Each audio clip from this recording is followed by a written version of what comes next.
that inner lining of the uterus is dependent on one hormone that is called estrogen. These ovaries will release, in a normal woman, will release two types of hormones. One is called estrogen, the other one is called progesterone. All right. These lesions have been shown to be dependent on estrogen. All right. So a normal woman who's producing estrogen is at a risk of developing endometriosis. All right. So what are the things that will predispose someone to getting endometriosis when someone else who is producing estrogen does not have endometriosis? So, I want to put it as simple as this. Imagine someone who is menstruating every cycle, all right, from around the age of 12 years, menstruating every cycle up to the age of around 45 without getting pregnant. Remember, when you get pregnant, there's a 9-month break when you're not menstruating. There's a 6 months after those 9 months when you're breastfeeding and there are no menses. So compare one person who's menstruating every cycle for all those years and someone else who has delivered like 3 children who takes a break from menstruating.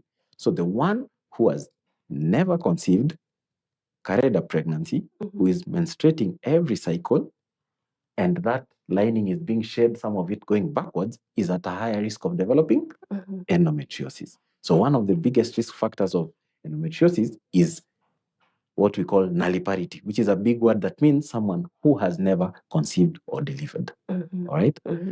The other risk factor, now, our children now are enjoying better diet, better lifestyle, and they are tending to get their menses way early. Menses are progressively coming down. So if you get your menses earlier than 12 years, say around 12 years, and then your menopause comes very late after 45 years, it means you've had a very long duration where you're exposed to estrogen. So very early start of menses and completing the menses a bit late, what we call late menopause. Exposure to estrogen for all those years is also a risk factor for endometriosis.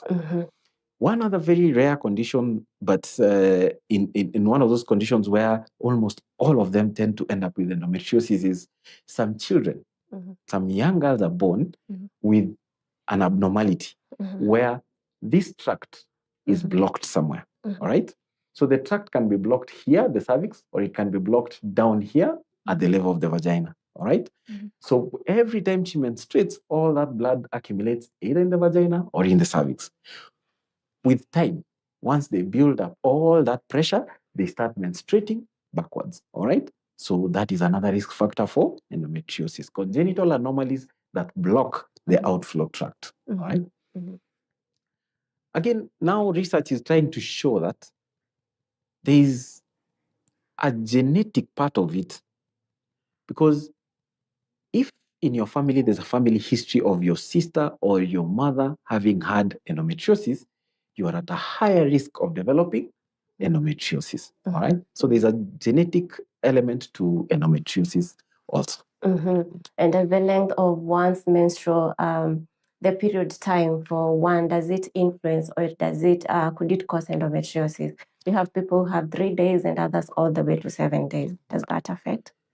So remember, the normal should be anywhere between 3 to 7 days. That should be the normal. But I want us to move away from that.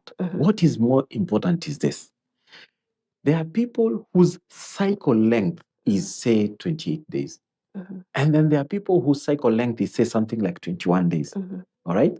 So people who menstruate more frequently with a short cycle of, say, 21 days, those people with short cycles tend to menstruate way more often than people with a very long cycle that is almost 28 to 38 days.